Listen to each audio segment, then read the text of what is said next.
tu es né après les années 80, tu as forcément entendu parler des jeux de société de l'entreprise Parker & Brothers. Monopoly, Pictionary, La Bonne Paye, Cluedo, etc. Eh bien sache que cette entreprise est aussi détentrice d'un jeu tout autant célèbre que troublant et très à la mode en ce moment. Ce jeu, c'est le Ouija, mais cette fois, aucun hôtel n'est en jeu et personne ne peut en sortir gagnant, non. Tu y perdras ton temps, ta raison et ton enracinement à ta religion. D'apparence inoffensif et amusant, il s'agit en réalité d'un jeu extrêmement dangereux et nuisible. À travers ce jeu, un groupe d'amis ou de connaissances se réunissent autour d'une planche de jeu sur laquelle des lettres sont inscrites, mais aussi des chiffres, et surtout 2 inscriptions, oui ou non. D'où le nom Ouija, oui en français et ja en néerlandais. Le terme oui étant la première réponse qu'attendront les joueurs pour répondre à la question « Esprit, es-tu là ?» Après avoir posé leurs doigts sur un verre ou un objet appelé goutte, le groupe d'amis se met à rechercher la présence d'esprit en tentant d'obtenir des réponses de sa part. L'objet se positionne alors sur des lettres ou sur la mention oui ou non. Les participants disent « Esprit, es-tu là ? Manifeste-toi. Comment t'appelles-tu ? Comment es-tu ou d'où viens-tu » L'ensemble des personnes qui y jouent pensent que l'objet se met à bouger tout seul. Et en réalité, 2 possibilités existent. Il peut s'agir d'un effet idéomoteur totalement stérile, c'est-à-dire que la pression exercée par les doigts des participants sur la pièce crée un mouvement sans même qu'ils ne s'en rendent compte, étant en état de stress. Mais il peut aussi s'agir d'un djinn, qui prend possession du corps de l'un d'entre eux, sans même qu'ils ne s'en rendent compte, et effectue alors les mouvements attendus par les participants. Dans les 2 cas, l'intention d'invoquer un autre qu'Allah est déjà là, et certains recherchent même protection auprès d'eux, et le mal est déjà fait.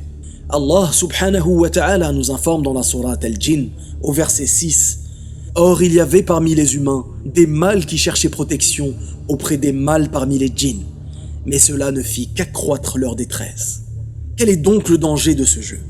Eh bien, au lieu de se protéger contre le monde de l'invisible, la personne qui joue à ce jeu ne récitera aucune invocation protectrice, car, au contraire, cette personne désire vivement rencontrer cet esprit, le djinn en réalité. Alors que les personnes qui cherchent à se protéger invoquent Allah en de nombreuses situations, par exemple lorsque l'on déverse de l'eau bouillante à un endroit ou que l'on jette une pierre dans un trou. Nous recherchons même refuge auprès d'Allah contre le diable et ses partisans en entrant dans les toilettes, en se déshabillant et dans de nombreuses autres situations de la vie quotidienne. Pourquoi selon vous ? Pour chercher à nous prémunir contre le mal des djinns et leur possession. Car chaque être humain est vulnérable, si ce n'est par la volonté d'Allah, subhanahu wa ta'ala. Après avoir dit cela, que dire alors de la vulnérabilité de ces personnes qui volontairement s'exposent à la rencontre de démons ?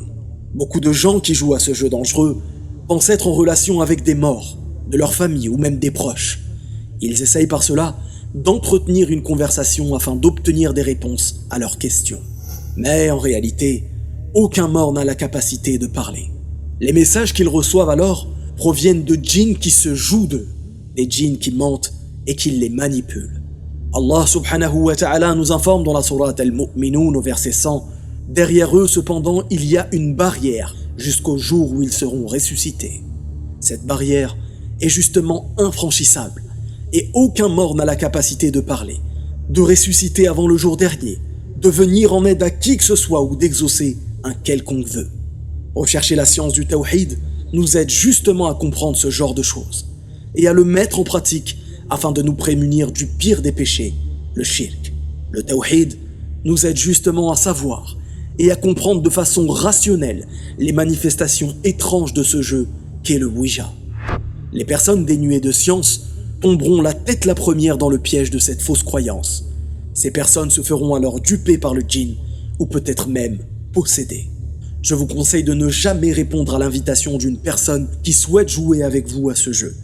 Dans nos pays comme le Maroc, le Sénégal, le Mali, la Guinée et de nombreux autres pays au monde, des jeux existent dans ce sens-là sans même qu'ils s'appellent Ouija. Des enfants s'amusent à invoquer des morts ou à invoquer des esprits. Écartez-vous de cela et écartez les gens que vous aimez de toute source de mal. Pour finir, Un grand nombre de récits rapportent des situations dans lesquelles des personnes ont entendu des voix ou des bruits étranges, ou même reçu des projectiles, et tout cela terrifie ces personnes. Les djinns peuvent aussi entrer dans le corps des êtres humains, soit par amour, soit pour simplement leur faire du mal, ou encore pour d'autres raisons.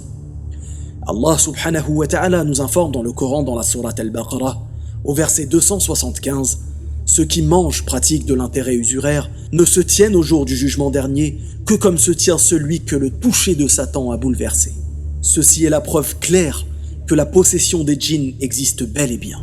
Dans cette situation, le djinn peut parler par la bouche de l'être humain en question et dialoguer avec celui qui lit les versets du Coran sur lui, Ar-Raqi. Et ceci est connu de tous dans les ruqya. En conclusion, la prévention contre le mal des djinns consiste à lire ce qui a été rapporté dans la Sunna, comme par exemple la lecture d'Ayat al-Kursi, car il protège durant toute la nuit celui qui le lit, et aucun diable ne peut l'approcher jusqu'au lever du jour. Wallahu a'lam, barakallahu fikum, wassalamu alaykum wa rahmatullah.